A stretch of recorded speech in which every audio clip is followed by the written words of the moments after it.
So it's been about a year since I first recorded my review of my Kia Stinger, and here we are again. I think we're on the same roads. We're at the top of Galston Gorge, but I thought I'd give it another go, do a bit of a retrospect since I've owned the car for now 18 months, and just go through a few of the things that I still love about it.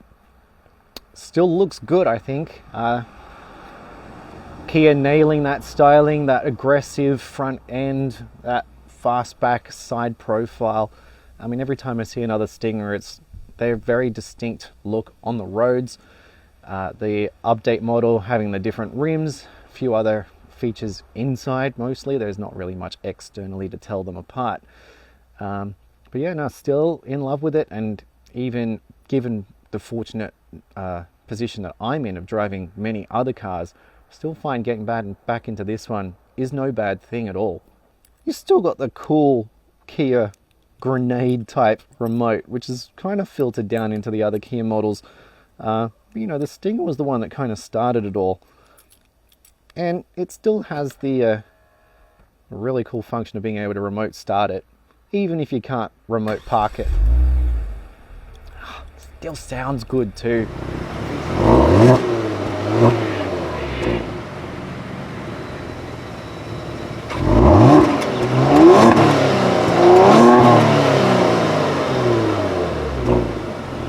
And so I filmed a video of the Stinger about a year ago, had kind of framed it as a car review and then promptly forgot to kind of finish it off.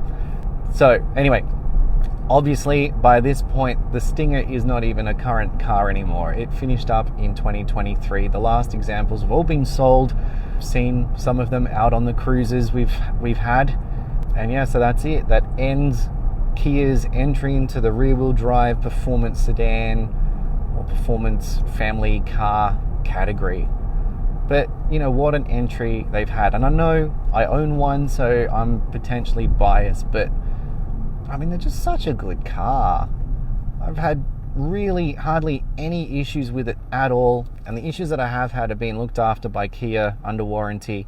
The common things that you might find, that the ones that I've had, so the chrome weather strips on the side over the doors, they do discolor and go funny after a short time. Mine were already like that when I got the car, remembering it's an ex-demonstrator.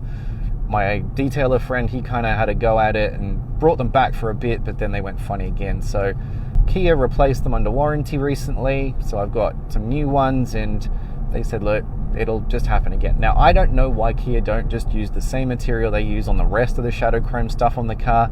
The side vents don't have the issue, the front grille doesn't have the issue. It's just the weather strips, but for whatever reason, they'll just keep replacing them as long as your warranty is current. So for those who are out of warranty, those older 2017 models, you're probably going to need to wrap them or find another solution.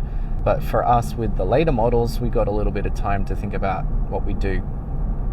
Another issue that comes up and has come up here is there's a rattle that can come from the sunroof. I don't know why or what it is. It's not been so bad that I've needed to take it in to get looked at yet, but it is a common issue that everyone seems to sort of come up with. I know the GTs all come with sunroofs, so it just seems like it's something that's going to come up. I had a dodgy exhaust valve. I only picked that up in the mornings on a cold start. There was this ringing coming from the exhaust. Kia looked at it and said, oh yeah, you just got a faulty valve, we'll get a new part, and they replaced it. So yay, happy days. So really, they've been the big ones. It's not really been that bad. Some people have had bigger issues. There's apparently a common brake issue where you'll get brake shudder and vibration through dust buildup on the rotors. That's not happened yet, and I just figure, well, we'll tackle that when it comes to it, if it's a warranty job or if it's just a replace with a new set of something from DBA or something, I don't know. We'll cross that. Bigger jobs, people have had transmissions out and things for, and there is a recall on some of the older models, something to do with a pipe in the engine that can be subject to getting a bit too hot. So Yeah, look, the car's not perfect, but Kia, I feel Kia have done what they can to try and rectify it. The car is just shy of 21,000 Ks, and you know, she still drives pretty good. There's little to no rattles even after all that mileage. I mean, I got it with 3,000, so I've done a fair few. 3,500 of those was spent on our road trip to Adelaide, where we joined up with the Kia group of South Australia. We went with the New South Wales Drivers Club, and you know, people from Victoria, Queensland, and even Tasmania all descended on Adelaide, where we had was it over 120? I think it was about 125 Stingers all coming together for a world record meet, and that was an amazing trip. And the Stinger was just in its element. You know, it's a GT Grand Tourer, and it just performed perfectly as a family sedan in that scenario. Open roads, and the fuel economy was surprisingly great over those distances. I mean, it's a long drive from Sydney to Adelaide, but the car certainly made it easier to handle. And what an amazing group over there. Shout out to Steve. He's an absolute legend who put the whole thing on. He runs the South Australian group. Everyone in Adelaide, and well, everyone we met over there, absolutely amazing people. And there's rumours that there will be another one in 2025, so watch this space. I'm not sure we'll go just yet, but it certainly was a really special thing to have been a part of the first one. And yeah, who knows, we might get out there again. But the car handled superbly. We even had an unfortunate night where our hotel arrangement didn't quite work out, and we had to spend the night in the car. And I can vouch that for a family of 2 adults and a child, you can sleep in a Stinger. Not comfortably, but we did get through the night. Yeah, so definitely some really good memories from that trip, and just with this car. And the fact that we crossed through outback New South Wales, brought half of it with us. The car was so covered in red dust by the time we got home. A lot of unsealed roads as well in our adventures, and you know, it just took it all. It just took it all in its stride. And some of those roads were terrible, but the car didn't fall apart. So, yay to Kia manufacturing quality there as well. And look, a shout out to my mates at Stash Detailing for the PPF on the front, because I think without that I probably wouldn't have been so keen to go, but the PPF held up for all those kilometers. Anyway, kind of rambling there. The car has been amazing, and as a 18-month review of it, yeah, I've just got nothing but good things to really say. Look, I mean, it's there are things that you'd like, but we have to remember now that this is perhaps like a generation older than the current cars out there. So I've been spoiled by obviously reviewing 2024 cars, and I've driven cars from Kia, so I've seen what they're up to in things. So, you know, we do have wireless charging, for example, but the Stinger misses out on wireless Android Auto or Apple CarPlay. You can get a dongle, of course, but you know, you're still plugging something in. But we don't get all those safety warnings that plague the new Hyundais and Kias about the speed limits. We do have the speed advisories come up on the dash and things like that. It's only a graphical thing. It's not a chime that alerts you all the time. The lane keep assist could be better. I never noticed it when I first reviewed it, but certainly in recent times, I don't know if there's been an update or something, it's been a little bit more intrusive and just that bit more noticeable whilst driving, so there is that. Yeah, I think for complaints about the car, there's not too many. I think it could be louder, but you can put an exhaust on for that. You can certainly update your air intakes and things to get a bit more noise as well. But yeah, I think the interior sound is fine. From the outside, I've been told it's pretty quiet. When I've done a run before, I hooked up a GoPro to the rear bumper, and the exhaust sound from outside wasn't that great, but from inside I think it's okay. And at the moment we're just pottering around in normal, so we won't be hearing too much, but if things get a little bit more interesting, we'll open the valves up. Otherwise, it is super practical as you'd expect. It is a large car, so it's roomy, the seats are comfortable enough. I do love that they are heated and ventilated, and it's often something I forget about, but it certainly was the hotter months are approaching. You can use the ventilated seat option a lot more. I very rarely use the seat heating. It's not really been that cold recently, so there is that. Even tyre wear hasn't been too bad, I've noticed. I know a lot of people only getting about 20,000 Ks out of their tyres, but as I said, I'm approaching 21 and still have decent tread. I don't know what to attribute that to at all. I don't think I've been driving too softly, but yeah. So anyway, family practicalities. We have plenty of room at the front, obviously, for your occupants, electric adjustable seats. Obviously, the driver's seat does the whole bolster you up a bit more in sport mode. I still wish the passenger seat did that too. You know, you miss out on, say, a massage function that, say, a Genesis would have, but you know, this is a Kia after all. Rear legroom is not too bad. It has a longer wheelbase than the GV70, so there is a fair bit of room back there. It's comfortable enough to fit a mid-sized adult back there in comfort. Like we have, again, the leather, and yeah, plenty of room. The boot, being it's a lift back, so it's a sizable enough boot, 406 litres, and it can open up to about 1100 and something with the second row folded down. We've found like it's ample enough. There's enough room back there. Obviously when we went on our trip, there was a couple of suitcases and yeah, fits really nicely. The hatch obviously makes things really easy to sort of get in and out, so no issues there. And yeah, I mean, aside from, like, obviously it is a big car, it's over 5 meters long, it still looks good.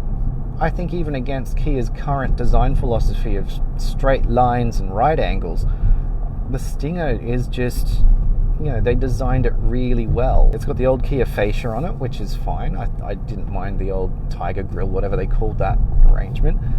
And the rear, obviously with this being a 22, we have the updated rear tail lights, so we have the light bar instead of the more Maserati looking outlined tail lights. But you know, that's okay. I initially wasn't that big a fan, but you know, it comes with the car. It distinguishes it from the older models. We have the larger exhaust outlets. Funnily enough, the UK models didn't get that. They got the updated tail lights, but not the updated lower bumper, which I think is interesting. And the updated wheels, again, wasn't that big a fan of those, but they've kind of grown on me. Staggered setup on the GT, they're about half an inch wider, they're 19s overall, and yeah, like, I think Kia was just going for an overall Euro kind of style look. You know, I've seen some other Euro cars, BMWs, heck, even I think it was a Maserati I saw recently, and they have a similar kind of look on them, so I think that's what Kia was chasing, and that's fine. The old wheels do look a little bit more sporty in my opinion, but yeah, you know, as it goes, it's fine. If I am going to change them, I'm going to be putting aftermarket wheels on rather than changing for the older ones. You know, just pulling off the road whilst that lady meanders up the hill, because this is Galston Gorge, and I don't really want to be driving so slow the whole time. Now, obviously, we are powered by that 3.3 litre twin turbocharged V6 engine. It seems pretty solid. I think it's pretty tunable from what I've heard as well. Not something I'm actively considering right now, but you know, it's a good engine up there. In the updates, we got 2 kilowatts more than the previous one, so 274 kilowatts. So it's the Lambda 2 GDI engine, which I didn't realize. And it's good for 274 kilowatts and 510 newton meters of torque. Look, it moves plenty fast enough, I think. There's even a launch control on this, which I've never even tried. I've not done any timing or anything with it, but look, the car's quick enough, and it goes. it goes fast enough, like for anyone's needs, certainly on in urban settings. Out on the open road, she can certainly move, and it just seems to just eat it up. It just loves it. I need to clean up the engine bay just a little bit. Also got some stickers I want to put in there. One from the world record Stinger meet, and another one from collecting cars perhaps. Or I could just leave it. The new Kia logos, of course, which came across in the late 21 and onwards models. And got ceramic coating on this and PPF all across the front. Just thought that was a really good idea at the time. Up there, she's built in April 2022, and I bought her in April 2023. That's really about it. I think I've covered now the practical parts that I missed from the original review. Talked about the good and some of the bad. Gearbox wise, it does have a habit of doing whatever the hell it wants. When you want to hold a gear, sometimes it'll hold it for you, and other times it'll change up after a short amount of time. It's a little bit like there's no consistency there. One thing we found on the trip to Adelaide was that there is in the native navigation, that it knows where most of, I guess, may not know where all of them are, but it knows where the average speed cameras are, and it will actually inform you of how you're going with regard to your average speed. And that was just really, really handy, especially in a place where, the first time we had driven to Adelaide and that came up. And firstly, it was like, wow, that's super handy. It actually it was actually really helpful it would tell you where the end of the average speed zone was, but also kept a track of what your average speed was. Super, super handy. Really cool technology. I mean, that's one thing that Kia and Hyundai are really good at. Things like the blind spot monitoring cameras that was introduced in the update of the Kia Stinger comes up in the middle of the dash. I know on later models now it comes up in the right and the left dial with their full digital displays, but I mean, it's still a super cool feature. It's really good. The number of cameras on this car for parking, just another really handy thing. You can see where your wheels are and things like that. You've got your dynamic guides. It's all there. This is just stuff that I've become used to having in the newer cars. To know that the Stinger had it from 2021, I think it really just elevates it. But really, I think we just need to try and have a bit of a drive in this. Try and catch some audio of how the engine sounds and see if we can have a fun run. All right, open the valves. Let's go.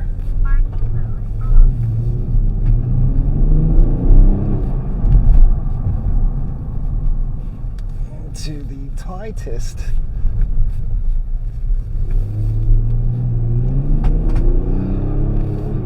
The tightest road, I think, in the Sydney Metro, which is Galston Gorge.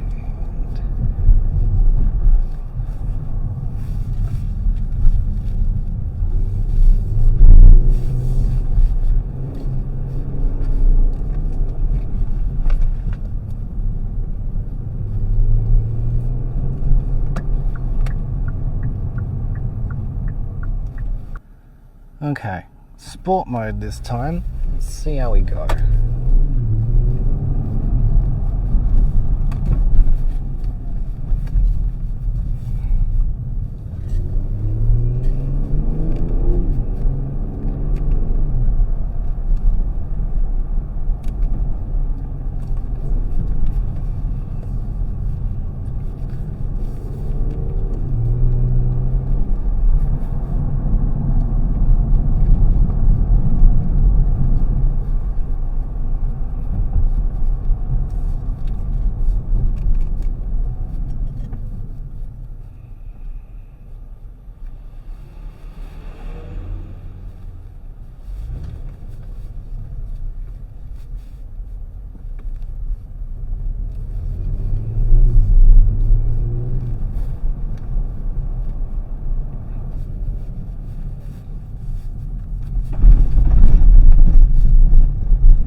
that's it. There we go. Through the gorge, in and out.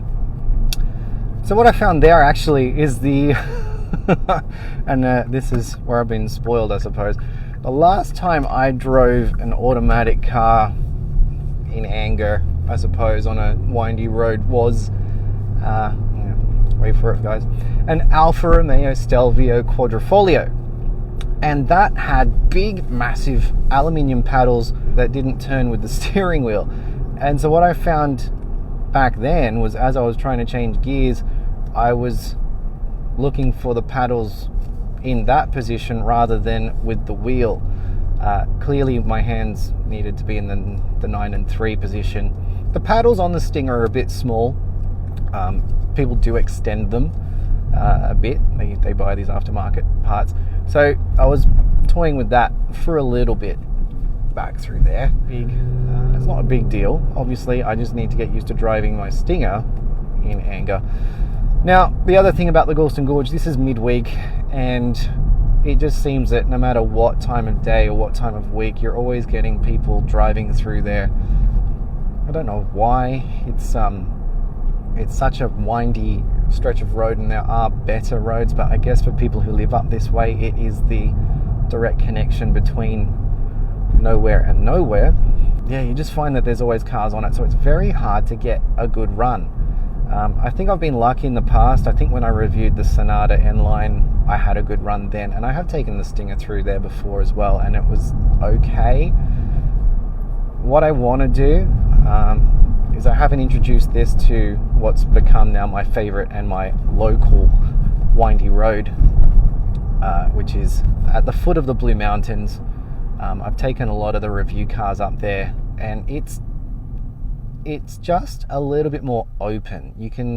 It's still a 60 zone, but you can stretch the car a bit more there. There are still hairpins, but it's not like the Galston Gorge where you're climbing a staircase constantly, switching back and really having to drop down and getting people coming over your side of the road. It's a bit more flowing. I find it's just a nicer stretch. It's one that I know a bit more too now after taking a few more cars there, but I need to introduce the Stinger to it. It's a bit easier to get a good run up there as well. It's 35 minutes to get there from home, it's 40 minutes to get here, and ultimately you can get disappointed with the Galston Gorge, as I'm finding. Anyway, enough little whinging and bitching about that. Seriously guys, if you have a Stinger, great choice in car, but get onto the Facebook groups, get into your state ones, but also get onto the full Australia one. The guy named Steve runs it, and he is an absolute legend. The guy just looks after us all really well, runs group buys all the time. So if you're after anything for your Stinger or just good advice, share your pictures, share your issues or whatever, just get onto those groups.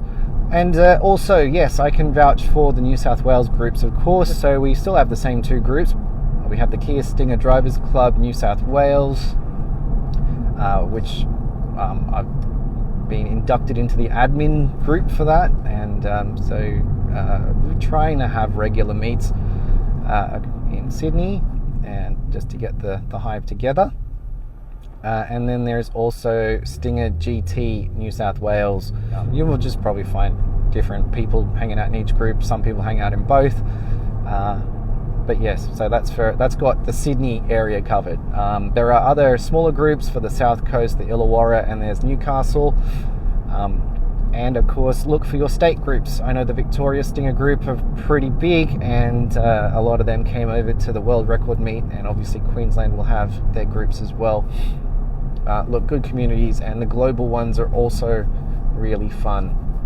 Now, because I'm old, I'm going to switch this back into custom mode, not comfort mode, custom mode, so I can keep the valves open but just soften the suspension a bit, because I noticed I was bouncing around a little bit back then. Now, driving through those twisties, whilst I had made a mention of the lane keep assist, it didn't actually kick in whilst I was going through the gorge there, so that was interesting to note, and kind of glad about that, to be honest. It started kicking in just now when I was driving back on normal roads again. So it reminded me that I needed to mention that. Anyway, I think that's about it for this one. I have pulled up at what is a great little cafe. It's good. It's good if you're in the northern area of Sydney. It's not too far from the Galston Gorge, Wiseman's Ferry. If you're going to the Old Pacific Highway, it's called Benzene Cafe in Dural. It's good at the beginning or the end of your run. And yeah, it's very car oriented as well. So thanks all for watching. I don't need to do the exhaust notes send off, but look, if you're interested in the Kia Stinger or any of the behind the scenes car review stuff, do subscribe, and fire off in the comments what you want to know about, and I will see what I can do.